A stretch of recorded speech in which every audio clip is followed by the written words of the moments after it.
छत्रपति शिवाजी महाराज, इनका नाम ही काफी है बहुत लोगों के शरीर में घुसपैठ पैदा करने के लिए।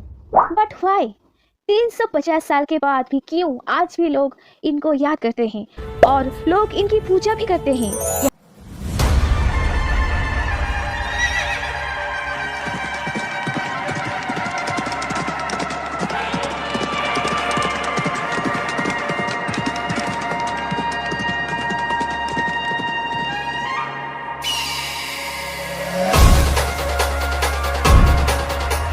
यहाँ तक कुछ लोग शिवराय को शिव जी का अवतार मानते हैं।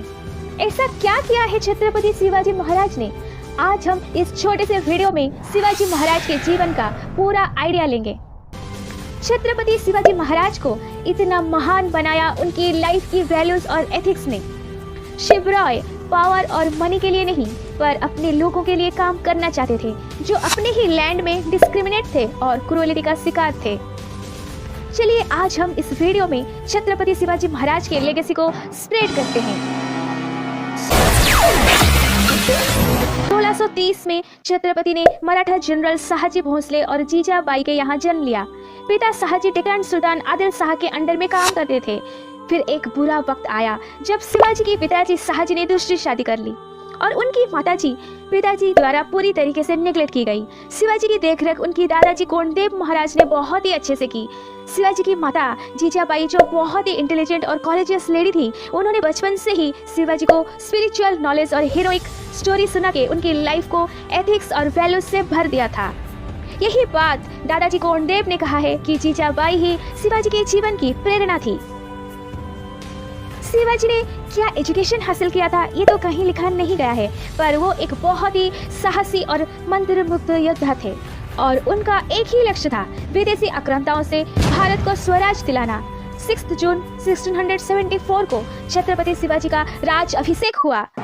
उनके जीवन का लक्ष्य था सिर्फ और सिर्फ स्वराज। जब वो 15 वर्ष के थे, आप सोचिए एक 15 वर्ष का बालक, उसने डेक्कन सुल्तान आदिल शाह का एक फोर्ट को अधिकार कर लिया, जहां पर उनके खुद के पिताजी डेक्कन सुल्तान के अंडर में काम कर रहे थे। एक 15 साल का लड़का कितना साहस के और उनके जीवन में लक्ष्य कितना ज्यादा क्लियर था।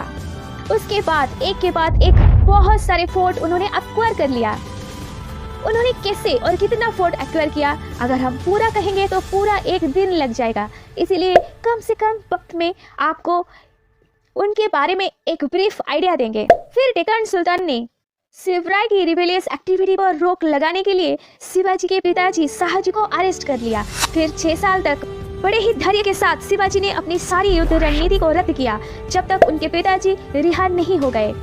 पर उन 6 सालों के अंदर शिवाजी चुप नहीं बैठे थे। वो अंदर ही अंदर जितने भी टेरिटोरी उन्होंने जीता था, वो सबको स्वराज के लिए इकट्ठा कर रहे थे, एक बड़े युद्ध के लिए तैयार हो रहे थे। ये उनकी युद्ध कौशलता की उत्कृष्टता को दर्शाता है। जैसे ही शिवाजी के पिताजी रिहा हो गए, फिर से शिवाजी अपने एम्पायर को बढ़ाने लग गए। फिर आदिल शाह को बड़ी चिंता हुई और उसने अफजल खान को भेजा शिवाजी को मारने के लिए। फिर अफजल खान ने बड़े ही चालाकी से एक मीटिंग करने का प्रस्ताव दिया, क्योंकि वह इस बहाने शिवाजी को मारना चाहता था, लेकिन शिवाजी को उसकी इंटेंशन पहले से ही पता था।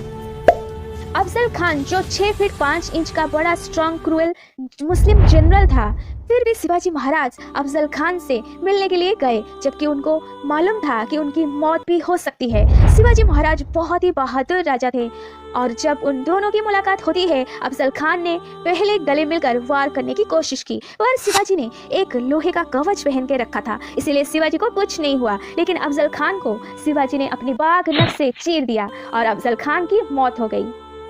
जबकि शिवाजी की कद शॉर्ट और स्लिम था, फिर भी अफजल खान से जीत गए। शिवाजी के बारे में जितना कहा जाए उतना ही कम है। आखिर 350 साल के बाद भी शिवाजी आज भी हीरो हैं। इसका वजह है उनकी लाइफ की वैल्यूज और एथिक्स, जो कि उन्होंने अपने जीवन के संघर्ष के समय भी बरकरार रखा। उनको चाहे जितनी भी तकलीफ हुई हो, कोई भी परिस्थिति हुई हो, लेकिन उन्होंने हमेशा महिलाओं की रेस्पेक्ट और मॉडेस्टी की रक्षा करने का आह्वान दिया। चाहे वो महिला हिंदू हो या मोहम्मदीन हो या किसी भी धर्म पंथ से बिलोंग करती हो, at any cost and any situation उन्होंने महिलाओं की आवाज़ को सुनने के लिए महिला पंचायत समिति का गठन किया। शिवाजी महाराज बहुत ही ज्यादा धार्मिक रिलीजियस व्यक्ति थे, फिर भी जीवन के मुश्किल कड़ी में भी उन्होंने अपनी माँ के द्वारा दी गई जीवन की मूल्यों को कभी भी नजरअंदाज नहीं किया। अपने खुद के धर्म से भी बहुत ही ज्यादा प्रभावित थे और बहुत बड़े श्री राम भक्त थे, लेकिन उन्होंने कभी भी किसी दूसरे के धर्म को डिसरिस्पेक्ट नहीं किया। वे मुस्लिम सूफी संतों को भी सम्मान देते थे और मुस्लिम महिलाओं को माता की तरह देखने को कहते थे। यही बात उनको दूसरों से अलग करती है। कुछ मुस्लिम लोग एक सिग्निफिकेंट पोजीशन में भी थे, जैसे कि उनकी आर्मी के चीफ थे दौलत खान। 1657 में औरंगजेब और शिवाजी का युद्ध होता है। चलिए शिवाजी महाराज और औरंगजेब के बीच में कंपैरिजन करते हैं और देखते हैं कौन बेटर है। नंबर 1, शिवाजी महाराज मराठा एम्पायर के संस्थापक थे, जहां औरंगजेब अपने पिता के दौलत पे ऐश करने वाला एक शासक था। नंबर 2, औरंगजेब के पास सैन्य संख्या बहुत अधिक थी, लेकिन शिवाजी के पास सैन्य संख्या बहुत कम थी। फिर भी छत्रपति ने औरंगजेब को घाट घाट से पानी पिलाया। नंबर 3, छत्रपति शिवाजी के शासन में जनता बहुत ही खुश थी, जहां औरंगजेब के शासन काल में जनता के ऊपर बहुत ज्यादा अत्याचार हुआ। नंबर 4, औरंगजेब घटिया, क्रूएल और अत्याचारी शासक था, जहां पर छत्रपति शिवाजी को लोग शिव के अवतार मानते थे और लोग उनको इज्जत करते थे।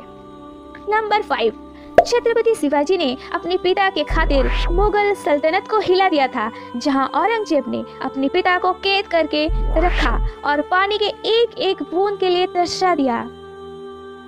फिर भी जिनको औरंगजेब अच्छा लगता है, हमारी दुआ है कि उनका बेटा भी औरंगजेब जैसा ही हो। पर आपके हिसाब से कौन विनर है, औरंगजेब या छत्रपति शिवाजी?